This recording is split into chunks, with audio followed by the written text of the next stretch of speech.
18장 1절부터 8절입니다. 잘 보이죠? 같이 읽겠습니다. 시작. 그 후에 바울이 아덴을 떠나 고린도에 이르러 아굴라라 하는 본도에서 난 유대인 한 사람을 만나니 글라우디오가 모든 유대인을 명하여 로마에게서 떠나라 한 고로 그가 그 안에 브리스길라와 함께 이달리아로부터 새로 온지라. 바울이 그들에게 감에 생업이 같으므로 함께 살며 일을 하니 그 생업은 천막을 만드는 것이더라. 안식일마다 바울이 회당에서 강론하고 유대인과 헬라인을 권면하니라.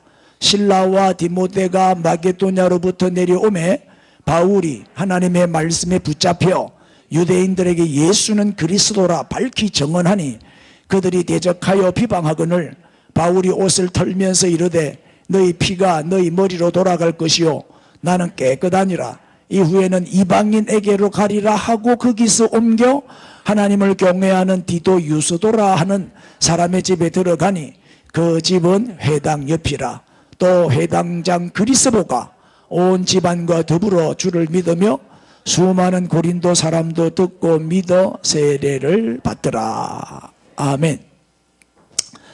자, 오늘 이제 설 연휴라 제가 설 얘기를 조금 말씀드리겠어요. 설의 유래를 좀 말씀드릴게요. 뭐 잘 아시겠지만 모르는 사람도 많으니까. 설의 뜻이 뭐죠? 설은 묵은 해를 보내고 이제 새해를 맞이하는 첫날, 이 첫날을 지키면서 기리는 민족 고유의 명절이잖아요. 그래서 음력으로 정월 초하루가 설날이에요. 근데 이 설이라는 뜻이 뭐냐면 새로 시작한다 이런 뜻이라 낯설다, 설다, 낯설다. 우리 보통 보면 처음 보는 사람은 애가 설다, 낯가림을 한다 뭐 이럴 때 낯설다 그러잖아요. 거기서 나온 말이래요. 낯설다에서 설이라는 단어가 나왔다는 거예요. 이제 새해가 어떻게 될지 궁금하잖아요. 또 가난한 사람은 가난해서 서럽잖아요. 명절 때 다 까까 옷 입고 색동 옷 입는데 없는 사람은 설빔 같은 것도 못 하잖아요. 설빔. 옛날엔 색동 옷. 나는 어릴 때 이 한복, 설빔을 입어본 기억이 없어요. 근데 요새는 다들 막 한복 입히고 막 그러잖아요. 그래서 오히려 설날이 서러운 날이라, 서럽다 이래서 설이라는 말이 생겼다고도 합니다. 삼국사기에 보면은 백제 삼국시대부터 이제 설 명절이 시작이 됐는데 백제는 261년부터 설맞이 행사를 시작했고 신라는 651년부터 새해가 되면 이제 왕에게 축하하는 의례를 시작했는데 이것이 설의 전통이 됐다는 거예요. 그러다가 1894년 일제강점기 때죠. 갑오경장 아시죠? 갑오개혁입니다. 그때 이제 일본식으로 다 모든 걸 바꾸잖아요. 상투도 잘라버리고 이제 뭐 한복도 벗고 양복 입고 모자 쓰고 상투도 머리도 깎고 이제 막 대대적인 이 개혁 운동이 일어났죠. 그때 이제 음력을 양력으로 다 바꿔버렸어요. 그래서 양력을 사용하면서 이제 음력 설날이 없어지죠. 신정을 지키고 구정은 이제 안 지켰단 말이에요. 그런데 이게 오랫동안 지속된 전통이라 이게 안 바뀌는 거예요. 아무리 뭐 강압을 해도 잘 안 돼. 그래가지고 1985년 전두환 정권 때 이날을 민속의 날 그렇게 이름을 정해가지고 설날을 3일 동안 공휴일을 지정해서 설날을 부활을 시켜줬어요.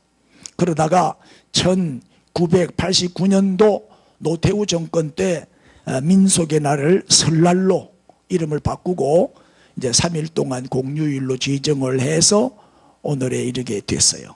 그래서 우리가 설날을 지키게 되는데 제가 옆에 공간을 왜 놔놨을까요? 자, 옆에 분들하고 인사하겠습니다. 새해 복 많이 받으세요. 근데 이제 설날은 이제 안 믿는 사람들은 차례를 지내요. 다 조상덕으로 조상덕이다 이래가지고 조상에게 감사 차례를 드리는데 우리는 하나님께 감사 예배를 드려요. 조상이 도와서가 아니라 하나님이 도우셔서 하나님의 은혜로 우리가 여기까지 왔죠.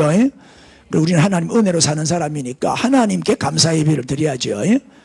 그래서 꼭 예배를 드리십시오. 가정별로. 그리고 이제 세배하는 날이 이제 설날이고, 그 다음에 또 뭐 윷놀이나 제기차기나 연날리기나 이렇게 민속놀이가 있죠. 그래서 가족 간에 화합도 하고, 우리도 지금 윷놀이 하려고 내일 우리 아들이 유사해 올 테니까 딱 준비하고 계시소. 돈 뜰 일 딱 생각하고 있어서 이제 윷을 사가 오겠대. 윷놀이 하자고. 뭐 재밌죠. 뭐 나두치기는 하지 마세요. 윷놀이까지는 뭐 괜찮다고 생각하고 그렇습니다. 그리고 이제 또 설날에 꼭 먹는 음식이 있어요. 거기 전통적으로 뭘 먹어요? 옳지, 요거. 내일 떡국도 맛있겠죠. 요걸 먹어야 한 살 더 나이를 먹는다 그래요. 자, 설에 대해서는 요만큼 이제 설명하고, 이제 우리가 지금 사도행전을 시리즈로 공부하고 있으니까 오늘 사도행전 19번째 이제 계속 진도를 나갑니다. 지난주는 아테네 성교, 아덴 성교에 대해서 공부했죠. 그래서 오늘은 이제 고린도로 가서 고린도 선교의 얘기를 좀 하겠습니다. 그런데 오늘 고린도 선교를 통해서 우리가 배울 게 뭐냐면 바울의 선교 전략입니다. 자, 이제 한번 보시죠. 이게 뭐냐? 우리 한국 선교사 파송 현황입니다. 외국인들은 우리 한국 선교사의 선교를 한마디로 열정 선교라 그래요. 열정 선교. 우리 한국 선교사들은요, 한번 딱 불이 붙기 시작하면 아무도 못 말려. 그 뜨거운 열정으로 정말 선교를 각오하고 목숨 걸고 선교합니다. 그래서 우리 한국 선교사가 선교를 제일 잘하고 선교 열매가 제일 많습니다. 지금 우리 한국 교회의 복음을 받아들인 지가 이제 뭐 불과 130년, 40년, 1884년도에 언더우드 아펜셀라가 복음 들고 우리나라에 선교사로 들어왔으니까 이제 130, 40년 되죠. 그런데 그동안에 한국 교회가 폭발적으로 성장했죠. 100주년을 맞이했을 때 1200만 성도라 그랬거든요. 그리고 그 힘으로 이제는 선교를 받는 나라에서 선교하는 나라가 됐어요. 그래서 전 세계에 선교사를 얼마나 많이 파송했냐. 지금 2020년도 통계를 보니까 22,259명으로 되어 있죠. 이게 세계 2위예요. 세계 2위.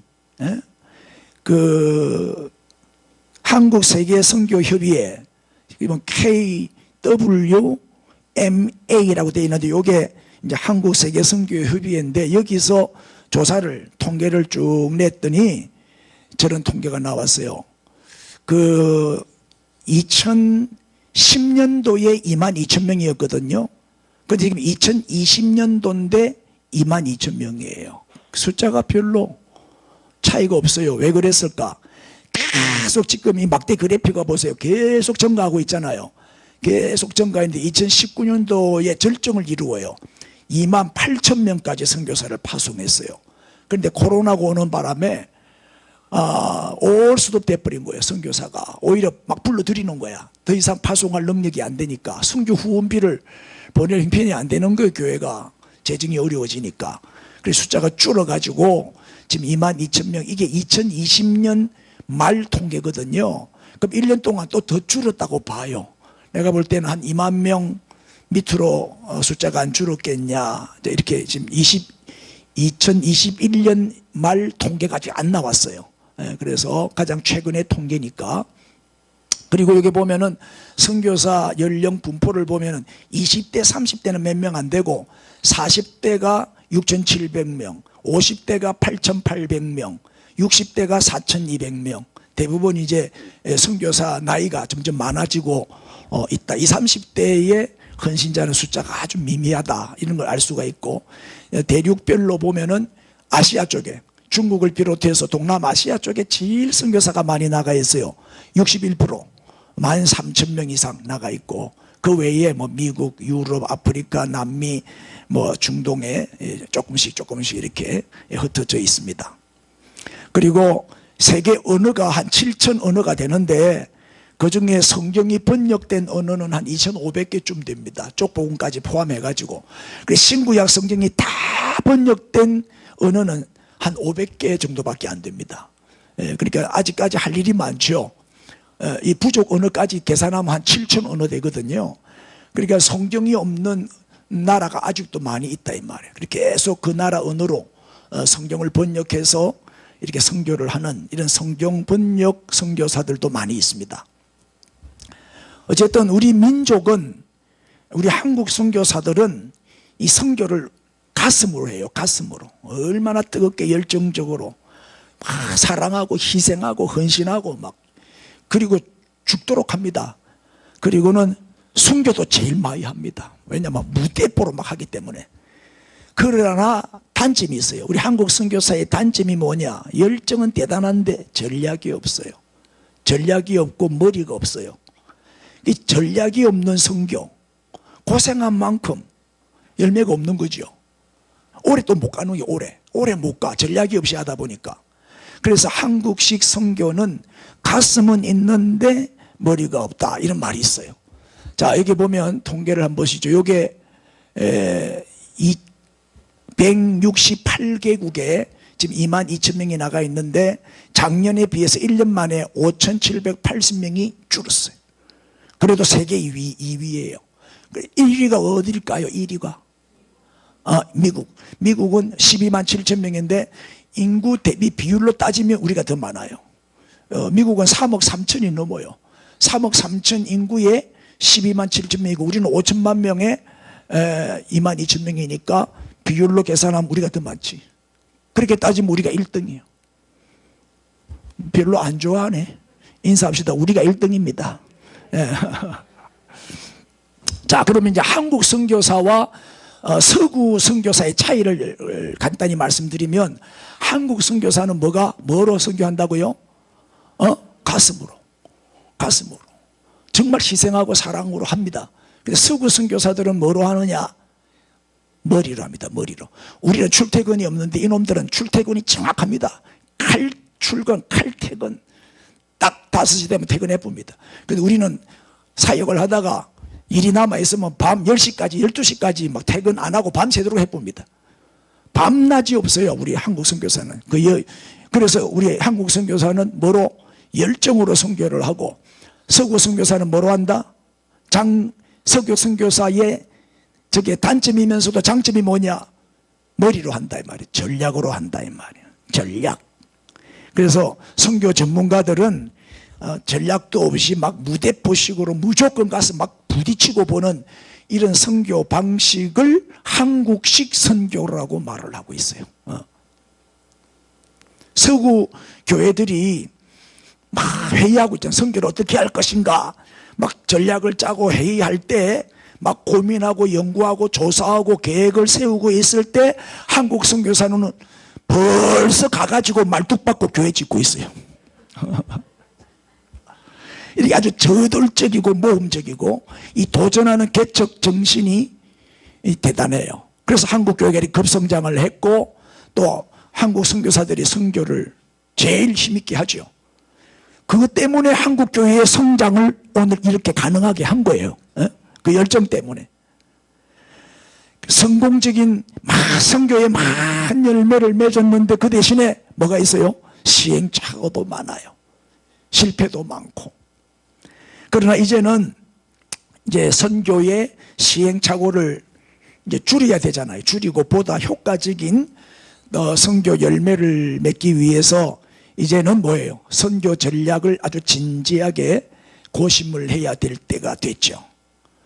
그래서 우리가 서구 선교사들이 우리 한국 선교사들에게서 열정을 배워야 한다면, 우리는 서구 선교사들에게서 뭘 배워야 돼요? 전략을 배워야 되는 거예요. 그래서 최고의 선교사 모델이 있어요. 최고의 선교사 모델이 누구예요? 안 가르쳐줘도 안 해 벌써. 바울 선교사예요. 왜 바울 선교사가 최고의 선교사 모델이냐? 이 두 가지를 다 갖추고 있는 분이거든요. 열정과 전략, 가슴과 머리를 다 가지고 선교를 했기 때문에 우리는 바울에게서 선교를 배워야 되는 거예요.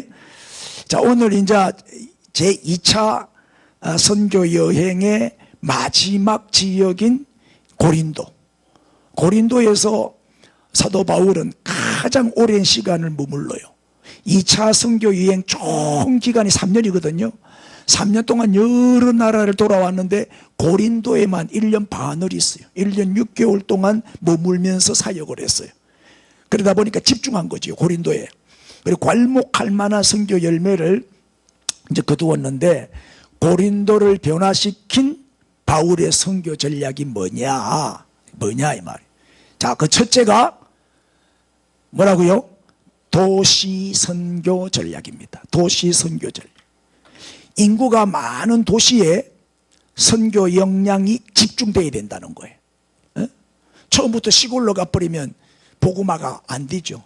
대도시에 가서 대도시를 중심으로 해서 이제 중소도시로 농어촌으로 이렇게 뻗어나가야 되죠.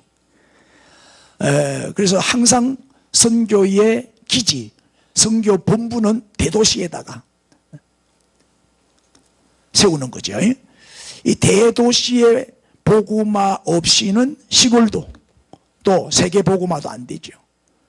자, 세상은 갈수록 도시화 현상이 심해지고 있습니다. 한번 보세요. 100만 명 이상 도시가 1850년도에는 4개밖에 없었어요. 전 세계에 4개밖에 없었어요. 그런데 1980년도에는 225개로 많아졌어요. 인구가 자꾸 이제 팽창하니까. 그 다음에 2000년도에는 100만 명 이상 도시가 500개예요. 우리나라도 이제 꽤 많죠. 10개 더 될걸요. 100만 명 이상 되는 도시가. 점점 이제 도시화. 사람들이 시골에서 이제 못 사는 거야. 전부 도시로 몰려 들어오는 거지. 도시화 현상이 일어나는 거예요. 자, 이거는 세계에서 제일 큰 도시 20대 도시 도표인데, 너무 작아서 잘 안 보이죠. 뒤에 앉은 분은 잘 안 보이죠. 그래서 내가 조금 확대를 해볼게요. 요게 좀 크게 하면 이렇습니다. 뭐 다 알 필요가 없으니까. 제일 인구가 많은 제일 큰 일대 도시가 어디예요? 일본의 도쿄입니다. 일본의 도쿄가 몇 명? 3,700만 명. 어마어마하죠. 세계에서 제일 큰 도시. 두 번째 도시가 델리, 인도의 델리죠. 3,000만. 세 번째가 상하이 2,700만. 중국. 중국은 20대 도시 중에서 4개가 들어가 있어요. 뭐 베이징도 들어가 있고 뭐. 그다음에 상파울로 어디죠? 브라질의 상파울로 4번째로 커요. 2,200만. 그다음에 멕시코의 멕시코시티가 2,100만. 이런 순서로 되어 있는데, 우리나라는 몇 등일까? 우리나라 서울은 몇이쯤 될까요? 1,000만 이상 도시가 32개인데 우리나라 서울은 1,000만이 안 돼요. 줄었어. 그래 33위. 세계에서 33위 도시가 서울입니다. 990만쯤 돼요. 지금 2021년도 통계를 보면 세계 인구가 79억. 이제 좀 있으면 금방 80억 넘어가겠죠. 예. 이게 대도시와 우리나라도 지금 서울이 1,000만이고 경기도가 한 1,400만 좀 되죠. 1,400만, 500만 돼요. 그러니까 5천만 중에 거의 50%가 서울 수도권에서 살고 있는 거예요. 서울, 인천, 경기도 거기에 50% 이상 살고 있다. 절반 이상이. 예. 이 도시화 현상이 일어난다는 거예요. 자, 여기 이 지도가 그 바울의 2차 지도인데, 맨 오른쪽에 안디옥에서 출발해가지고 한 바퀴 뺑 돌고, 지난주는 아테네까지 내려왔다가 이제 오늘은 고린도로 가는 지도인데, 고린도가 사실은 이 마지막 사역지예요. 고린도에서 사역을 마치고 에베소를 들러서 다시 안디옥으로 돌아가는 코스가 2차 선교 여행이에요. 그리고 이제 3차는 이제 에베소 중심으로 사역을 하는데, 그거는 다음 주에 또 말씀을 드릴게요. 잘 보세요. 지도 잘 보세요. 머니까 잘 안 보이니까 내가 당겨줄게요. 자, 아덴 바로 옆에 왼쪽에 뭐가 있어요? 고린도, 우리는 저기 다 가보고 왔는데, 내가 아테네 한인연합교회 집회 갔다가 그 목사님이 새벽하고 밤만 집회하고 낮에는 뭐 5만 대 데리고 다니면서 구경을 다 시켜주는 거야. 그래가지고 아테네에서 고린도까지 차 타고 가니까 1시간도 안 걸려. 그래 가서 구경 다 하고, 또 뭐 파르테논 신전부터 해서 계속 신전 구경만 하다가 왔어. 그리스는 완전히 뭐 신전의 나라더만. 예. 그래서 꼭 한 번 더 가보고 싶은 곳이 저 그리스입니다. 자, 그 당시에 세계 3대 도시가 바로 저기 다 모여 있습니다. 한번 보세요. 맨 왼쪽에 로마가 보이죠? 그리고 이제 밑에 고린도가 보이고, 오른쪽에 보면 빨간 선 따라 쫙 가보면 에베소가 보이죠? 요게 이제 3대 도시인데, 그 당시 2000년 전에 세계 3대 도시입니다. 로마는 인구가 100만 명. 로마가 세계의 이제 중심이었으니까. 그 다음에 두 번째로 큰 도시가 고린도였어요. 75만 명. 세 번째로 큰 도시가 에베소예요. 50만 명. 로마는 바울이 꼭 가고 싶어 한 마지막 목적지가 로마였잖아요. 왜냐하면 제일 큰 도시니까. 바울의 선교 전략은 뭐다? 대도시, 도시 선교 전략이니까.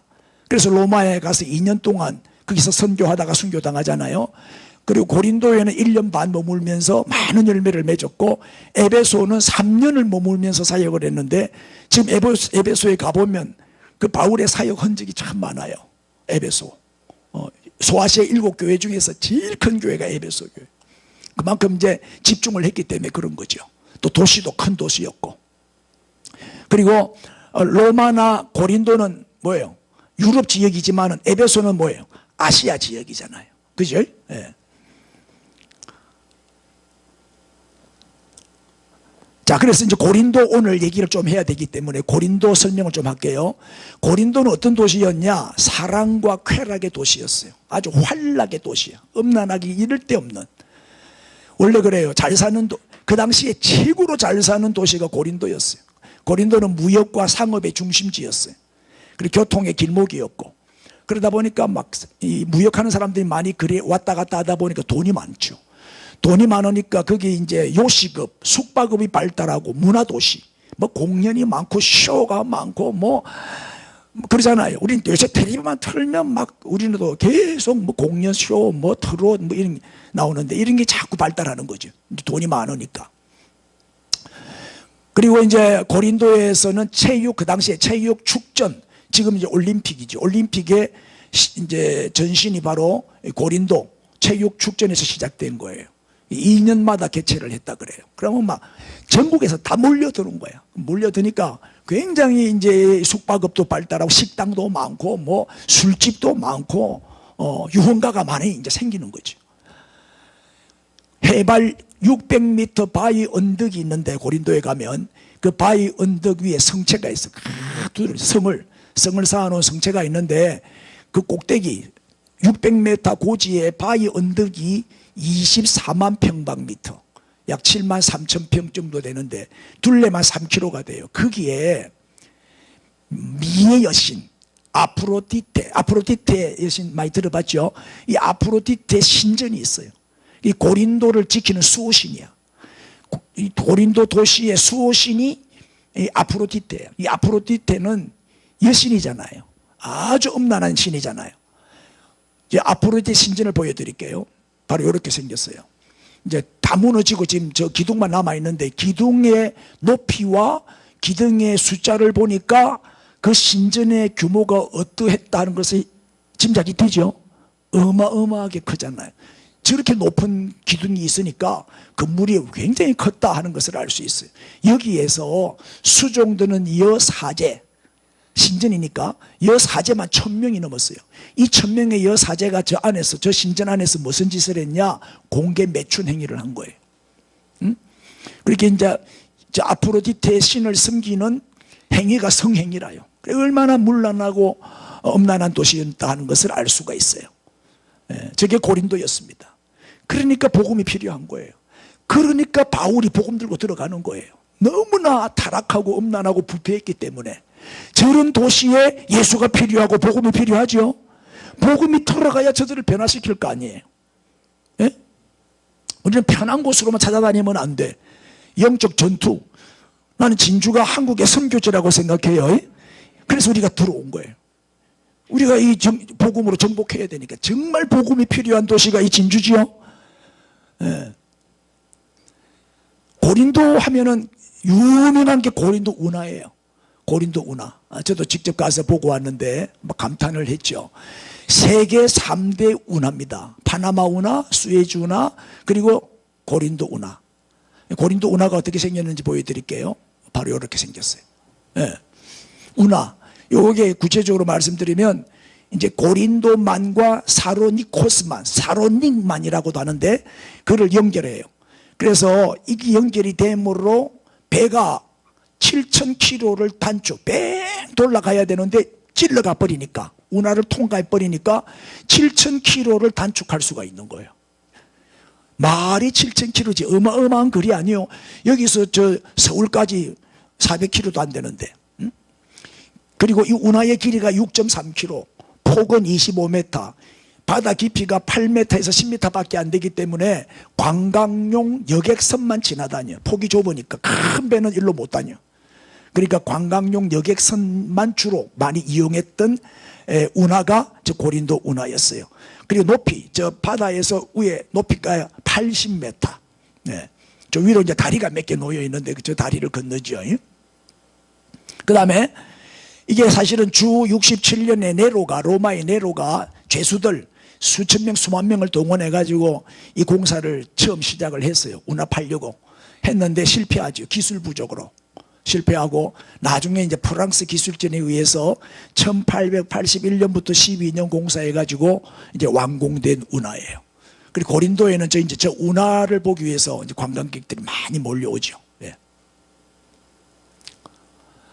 자, 이게 이제 도시 선교 전략인데 조금 더 보충 설명하면, 당시에 이제 그 고린도는 가장 번영한, 가장 돈이 많고 잘 사는 무역 도시였고 문화의 도시였어요. 그런데 한 가지 문제가 뭐라고요? 1,000여 명들의 여인들이, 여사제가 공개 매춘을 하는 엄란한 도시였다 이 말.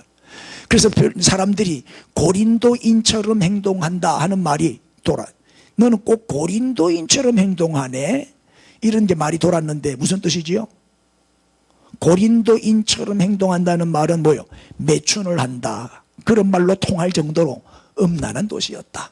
예? 그러니까 이렇게 엄란한 도시니까 복음을 전해야 될 거 아니에요. 그러니까 고린도는 선교지지요. 그래서 악마는 도시에 살고 천사는 어디에 산다?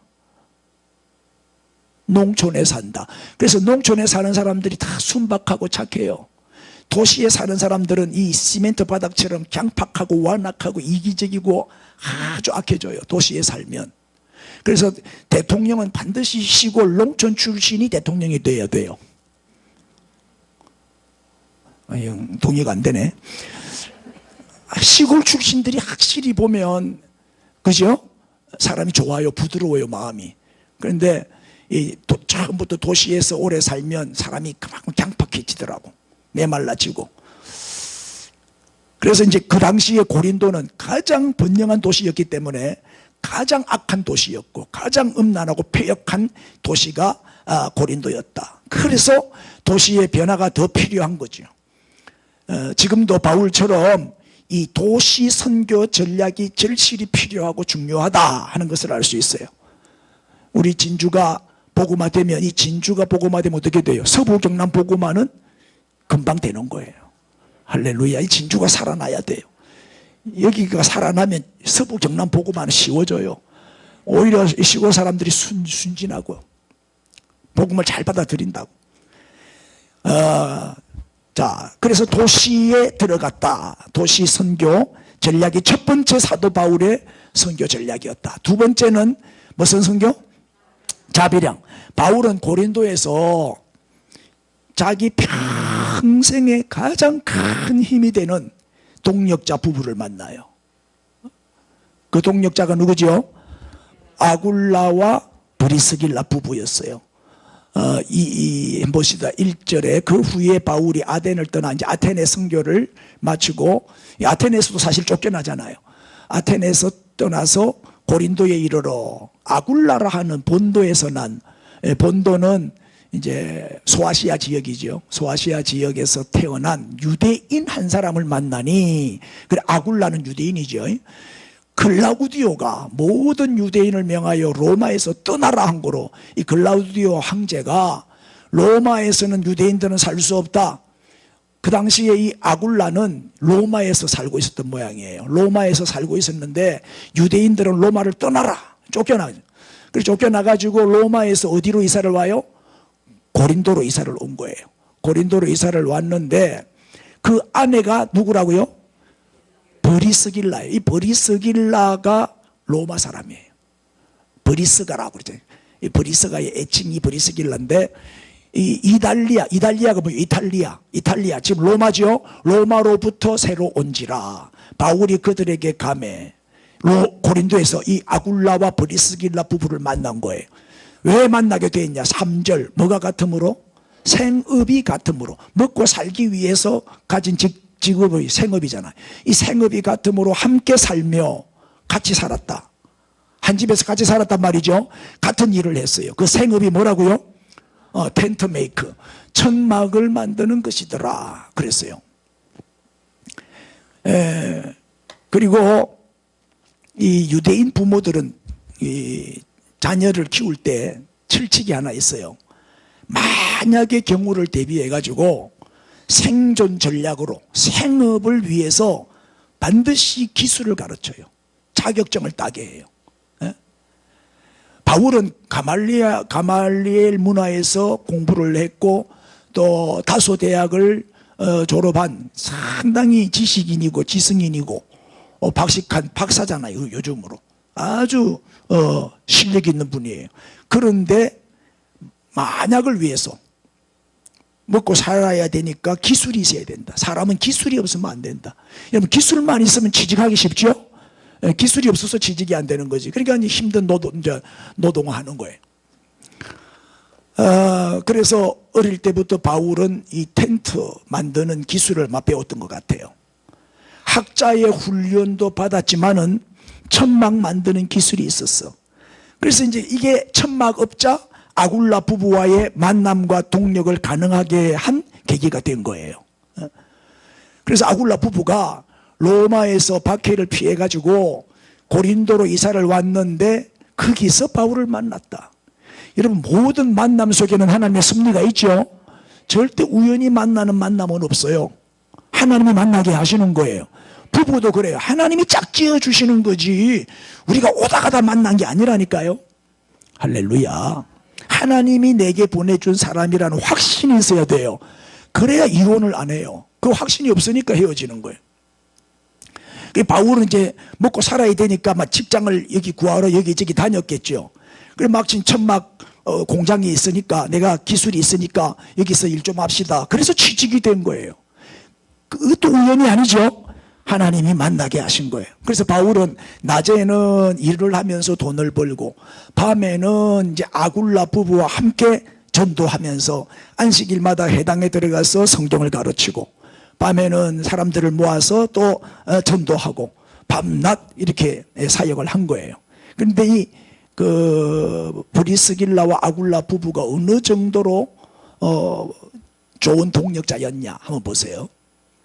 로마서 16장 3절 이하에 보면 너희는 그리스도 예수 안에서 나의 동력자들인 누구에게 문안하라? 브리스가와 아굴라에게 문안하라. 그들은 어느 정도다? 내 목숨을 위하여 자기들의 목까지도 내놓았나니. 이 정도로 자기의 목숨까지도 내놓고 바울을 돕는 동력자였다 이 말이에요. 최고의 동력자지요. 나뿐 아니라 이방인의 모든 교회도 그들에게 감사하느니라. 자기들의 목까지도 내놓을 정도로 도왔다는 거예요. 내가 이 개척 시작하면서 기도했어요. 하나님, 브리스길라와 아굴라 부부와 같은 가정 10가정만 보내주시옵소서. 그러면 내가 진주 복음할 수 있습니다. 10가정만 보내주시옵소서. 여러분 가정이 다 브리스길라 아굴라 부부와 같은 그런 동력자들인 줄로 믿습니다. 아멘 안 한 사람은 수상하지. 갑시다. 아멘. 자, 그러면 이 브리스가가 무슨 뜻이냐 보세요. 브리스길라가 이 브리스가의 애칭인데, 이 브리스가는 로마의 아주 귀족 가문 이름이에요. 로마의 아주 귀족 가문이었어요, 이 브리스가가. 그렇게 로마인으로 봐요. 이제 아굴라는 유대인이지만은 로마에 살면서 아마 이렇게 브리스길라를 만나가 결혼을 한 것 같아요. 그런데 이제 유대인들은 다 로마에서 떠나라고 하니까 어쩔 수 없이 아굴라가 떠나니까 브리스길라도 부부니까 같이 따라서 고린도로 이제 이사를 한 거예요. 잘 설명이 됐죠? 그런데 보세요. 바울은 무슨 선교사였다? 자기가 돈을 벌어서 선교하는 자비랑 선교사였다 이 말이에요. 누구의 후원을 받아가지고 선교한 게 아니에요. 자기가 벌어서 선교하는 거예요. 크리스티 윌슨 박사가 처음 사용한 말이 자비량 선교라는 말인데, 그가 쓴 책에 보면 현대의 자비량 선교사들이라는 책 제목인데, 거기 보면 20세기 이후가 되면은 자비량 선교가 아니면 세계 선교의 과업을 이룰 수 없다, 그렇게 말했어요. 그래서 이제 가면 갈수록 선교사가 다 자비량 선교사로 바뀐다는 거예요. 지금 보세요. 공산권, 이슬람권, 뭐 북한이나 중국이나 이런 데는 목사들이 못 들어가요. 선교사 비자 안 내줘요. 옛날에는 선교사 비자 나왔는데 요새는 안 내줘. 다 추방해 버리는데. 중국 선교사 다 추방당했잖아요 지금. 목사나 선교사에게는 못 들어오게 한단 말이에요. 그래 이제 요새는 어떻게 들어가? 복음의 밀수꾼 이래가지고 위장하고 들어가는 거예요. 목사라는 단어를 쓰면 안 돼. 선교사라는 말도 쓰면 안 돼. 그래서 전문 직업을 가진 사람들, 이런 사람들만 받아줘요. 그 비즈니스 선교사가 이제. 그래 이정필 선교사도 지난주간 파키스탄 들어갔는데 사업 어느 회사에 자기가 뭐 부장 뭐 이런 직함이잖아요. 그 직함을 가지고 비자를 받아서 들어가는 거예요. 우리 한국 사람이 파키스탄에서 사업하는 사람 있잖아요. 그 사업하는 사람 회사에 위장 취업을 해가지고 실제로는 그 회사에서 일을 안 하지만 이름만 등록을 해놓고 그렇게 비자를 받아서 선교 활동을 하는 거예요. 그게 복음의 밀수꾼이죠. 그 위험해요. 들통나면 큰 어려움을 당할 수도 있고 추방도 당할 수 있고 감옥에 갇힐 수도 있고 잘못하면 순교를 당할 수도 있다 이 말이에요. 그래서 요새는 자기 직업을 가지고 선교하러 가는 이 숫자가 자꾸 많아지고 있죠. 이거를 전문인 선교 시대라 그러죠. 전문인 선교. 이거 자비랑 선교입니다. 뭐 의사라든지, 그죠? 또 아니면 태권도. 저도 태권도 선교할 수 있어요. 제가 태권도 유단자인 줄 아시죠? 제가 옛날에 사범을 오래 했어요. 가르치는 건 또 잘 가르치잖아. 나는 잘 못해도 시합에만 나가면 졌어. 그런데 이제 가르치는 거는 또 잘 가르쳐. 예. 또 아니면 뭐 여러 가지 그 기술, 이런 걸 미용도 좋아요. 가서 미장원 차려놓고 머리 깎으면서 이제 복음을 전하는 거죠. 제자 삼아서 양육하고, 또 가서 이제 공장을 차릴 수도 있고 사업을 할 수도 있죠. 이제 우리 김 장로님 같은 경우 농기계, 그런 농사 짓는 나라 가면 대박 터지죠. 공장 하나 차려놓고 막 선교 얼마든지 할 수 있죠. 자비량 선교, 비즈니스 선교사죠. 우리 박 선교사님도 비즈니스 선교사, 자비량 선교사잖아요. 누구한테도 후원을 안 받아도 내가 후원 좀 해주겠다가 해도 안 받더라고요. 우리 교회에서 후원할게요 해도 다른 사람한테 돌려버리고 안 받더라고. 내 돈 잘 버는데요 뭐. 그렇게 하나님이 더 복을 주시는 거예요. 자꾸 도움 받을 생각을 하면은 하나님 축복 끊어져. 자꾸 받는 자보다 주는 자가 복이 있죠. 자꾸 베풀고 나누면 하나님이 더 많이 주시지. 예? 가서 이제 음식 솜씨가 좋은 사람은요 식당 차리면 돼.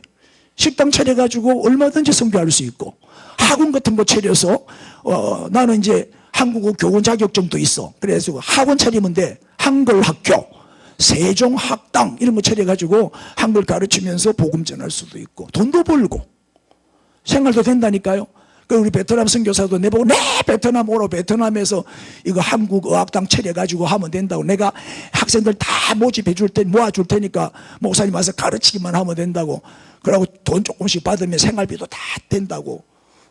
그래 갈 뻔했다니까. 우리 집 사람 반대하는 바람에 안 갔지. 어쨌든 지금은 이제 이 자비량 선교 시대가 왔어요. 왜냐하면 후원은 한계가 있어요. 후원하는 교회가 어려워질 수도 있고, 후원하는 교회가 계속 지속적으로 후원을 해줄 수가 없다니까요. 요즘같이 코로나 시국에 교회가 자꾸 줄고 어려워지면 마음은 간절해도 뭐 사람이 거짓말합니까? 돈이 거짓말하지. 뭐 있어야 뭐 보내줄 텐데, 안 그래요? 그러니까 이 후원받아서 선교하는 선교사들은 갈수록 힘들어져요. 선교비가 자꾸 줄고 선교비가 끊어지면 철수해야 되잖아요. 그러니까 자립할 수 있도록 선교사들도 선교지에 가면 뭐 카페를 차리든지 식당을 차리든지 뭘 해서 스스로 돈을 벌면서 선교하는 그런 전략을 세워야 된다 이 말이에요. 요새 교회도 미자립 교회가 너무 많잖아요. 그래서 이제 자립이 안 되니까 자꾸 도시교회, 큰 교회의 도움을 자꾸 받을 수도 없고 하니까 목사님들이 요새 투잡해요. 우리 교단도 미자립 교회가 너무 많다 보니까 투잡을 허락하는 그 법이 총회 안건으로 올라와가 그게 통과가 됐어요. 그래서 목사님들이 투잡할 수 있다. 전에는 못하게 했거든요. 뭐 생계가 안 되는데 뭐.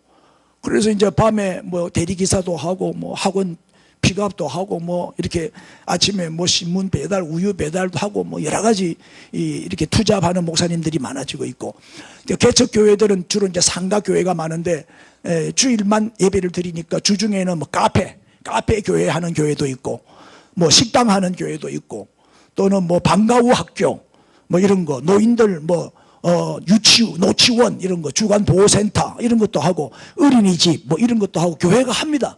주중에는 이 건물을 활용하는 거예요. 그래가지고 수입원으로 잡고 이제 주일 예배 드리고 이제 이런 식으로 서서히 바뀌고 있다. 그래서 바울은 이미 2000년 전에 이걸 간파하고 누구의 후원을 받아서 선교한 게 아니고 자기 천막 만드는 기술을 가지고 낮에는 돈을 벌어서 밤에 선교를 했다는 거예요. 이게 자비랑 선교 전략입니다. 자, 마지막 세 번째는 뭐지요? 소그룹 선교 전략. 이게 이제 셀 그룹이라 그러지. 가정교회입니다. 이 고린도에서는 처음에는 이제 바울이 회당 중심으로 선교를 했죠. 회당이 있으니까 회당에서 사람들을 모아놓고 열심히 복음을 전하고 가르쳤어요. 보십시다. 4절입니다. 안식일마다 바울이 회당에서 강론하고 유대인과 헬라인을 권면하니라 이제 복음을 전했다는 거죠. 5절. 드디어 이제 베레아에 있던 실라와 디모데가 이제 마게도냐 베레아로부터 내려왔어요. 이제 사역이 커지니까 바울을 돕기 위해서. 근데 바울이 하나님의 말씀에 붙잡혀 유대인들에게 그 다음에 시작, 예수는 그리스도라 밝히 증언하니. 그렇게 바울은 입만 열면 누구 얘기해요? 예수 그리스도. 예수가 그리스도다. 예수가 메시아다. 예수가 우리의 구원자다. 예수만이 우리의 인생의 해답이다. 이제 예수를 증거하는 거예요. 밝히 이 말은 뭐예요? 담대하게 확신을 가지고 증언을 했어요. 그랬더니 6절, 그들이 대적하여 비방하거늘. 회당에 있는 사람들이 주로 이제 어떤 사람들이겠어요? 그래 바울을 핍박하는 거예요. 대적하여 비방하거늘 바울이 옷을 털면서 이르되 너희 피가 너희 머리로 돌아갈 것이요 나는 깨끗하니라. 이후에는 어디로 가리라? 이방인에게로 가겠다는 거예요. 지금 쫓아내는 사람들은 유대인들이었거든. 유대인들이 방해를, 그리고 원수가 집안 식구죠. 유대인들이 사도 바울을 이렇게 대적하고 비방하고 핍박하는 거예요. 그래서 바울이 나오면서 나는 이제 이방인에게로 가겠다 하고 이방인에게로 가요. 보세요. 7절. 거기서 옮겨 누구 집으로 가요? 회당에서 쫓겨났으니까 하나님을 경외하는 디도 유스도라고 하는 사람의 집에 들어가니 그 집이 회당 옆에 있었어요. 그럼 디도 유스도가 누구냐? 이 사람이 이방인이라고 보는 거죠. 디도 유스도 이방인이었지만 사도 바울을 통해서 복음을 받아들인 믿는 사람이었어요. 그래서 이제 그 집에 들어가서 이제 선교를 하는데 이게 선교의 아주 중요한 전환점이 돼요. 8절에 또 해당장 그리스보가 온 지방과 더불어 주를 믿으며 수많은 고린도 사람도 듣고 믿어 세례를 받더라. 자, 유수도와 함께 회심한 사람이 누구냐? 회당장 그리스보예요. 이 그리스보는 고린도에서 상당히 영향력이 큰 지도자였어요. 근데 이 두 사람이 회심하고 돌아오니까 이게 바로 뭐가 돼요? 고린도 선교의 기폭제가 되는 거예요. 그래서 유수도의 집에서 모인 이 셀 모임, 이 소그룹, 이걸 가정교회, 가정에서 모이면 가정교회죠. 그래서 가정교회를 통해서 수많은 고린도 사람들이 주께로 돌아오게 돼요. 수많은 사람이 믿고 세례를 받더라. 계속 보죠. 9절, 밤에 주께서 환상 가운데 바울에게 말씀하시니 시작. 두려워하지 말며 침묵하지 말고 말하라. 이게 우리가 가져야 할 자세예요. 우리가 위축되면 안 돼. 비급하게 숨으면 안 되고 정면 돌파해야 되죠. 두려워하지 말며 침묵하지도 말고 말하라. 담대하게 말하라. 복음을 전해라 이 말이에요. 이것이 우리가 가져야 할 자세입니다. 그리고 10절 보세요. 내가 너와 함께 있음에 어떤 사람도 너를 대적하여 해롭게 할 자가 없을 것이라. 우리가 복음 들고 나가면 하나님이 우리와 동행하시고 우리와 함께 하시고 우리를 보호해 주셔요. 아무도 우리를 손 못 대도록 하나님이 책임지신다니까요. 이는 왜? 이 성중에 내 백성이 많기 때문이다. 이 진주에는 하나님의 백성들이 많이 숨어 있어요. 이 성중에 내 백성이 많다. 그래서 우리가 교회를 하는 거예요. 왜 교회 이곳에 진주의 교회가 얼마나 많은데 왜 또 교회를 세웠냐? 이 성중에는 내 백성이 많기 때문에. 그래서 두려워하지 말고 정면 돌파하고 침묵하지도 말고 말하라. 가정교회가 이 소그룹으로 모이는 이 가정교회가 고린도를 변화시키는 복음 전파의 핵심 마당이 된 거예요. 이게 바로 선교의 센터와 기지가 본부가 됐다. 세속의 도시가 성령의 도시로 변하는 놀라운 역사가 일어나게 됐다는 거예요. 자, 오늘 세 가지 선교 전략을 공부했습니다. 11절에 보시면 1년 6개월을 고린도에 머물며 그들 가운데서 하나님의 말씀을 가르치니라. 그래서 고린도는 괄목할 만한 선교의 많은 열매를 맺게 되죠. 자, 이제 결론. 바울의 선교 전략 오늘 세 가지로 말씀드렸습니다. 자, 서구 교회가 한국 교회에게 선교의 열정을 배워야 한다면 우리는 저 서구 교회를 통해서 뭘 배워야 된다? 전략, 선교 전략을 배워야 된다. 최고의 전략은 뭐다? 바울의 전략이다. 바울의 선교 전략이 최고의 전략이죠. 바울의 선교 전략 세 가지. 첫째가 뭐였죠? 뭐였다고? 도시 선교. 예, 도시 선교. 대도시 복음화 없이는 세계 복음화는 이루어질 수가 없다. 중요한 선교 자원과 역량이 다 도시에 집중이 돼 있단 말이에요. 도시에 집중적으로 우리가 선교를 해야 된다는 거예요. 두 번째는 자비량 선교입니다. 자기 직업을 가지고 일을 하면서 복음을 전하는 거예요. 이게 계속 끝까지 할 수 있잖아요. 그 후원을 받아서 하는 선교는 한계가 있고 어떻게 될지 모르기 때문에 불안하잖아요. 우리가 돈 문제에서 해방돼야지. 뭘 먹을까 마실까 막 염려하면요, 선교도 안 되고 목회도 안 되고 아무것도 안 돼. 맞죠? 의식주 문제가 해결이 돼야 올인할 수 있잖아요. 집중할 수 있잖아요. 그래, 돈 때문에 못한다 이러면 안 되거든요. 그러니까 자기 직업이 있는 것이 제일 좋다. 그 다음에 소그룹 선교죠. 가정교회입니다. 셀 목회라 그러는데, 그래서 이제 새해부터는 우리 교회도 이 소그룹 모임, 셀 모임을 활성화시키려고 해요. 구역별로 모이고 센터별로 모이고 기관별로 모이고 또 장로들은 장로들끼리 권사는 권사끼리 자꾸 이렇게 지역은 지역끼리 모임을 자꾸 소그룹을 많이 만들어서 자꾸 모여서 기도하고 교제하고 하다 보면 그 모임이 활성화되거든요. 이 작은 모임이 많아져야 큰 교회가 되는 거예요. 자, 우리가 비록 몇 사람 소수지만은 우리가 이 사도 바울과 같은 이런 열정과 전략을 가지고 이렇게 나간다면 놀라운 선교의 열매가 맺히고 우리 교회는 크게 부흥되는 역사가 일어나게 될 줄로 믿습니다. 기도하겠습니다. 하나님 아버지, 오늘은 바울의 선교 전략을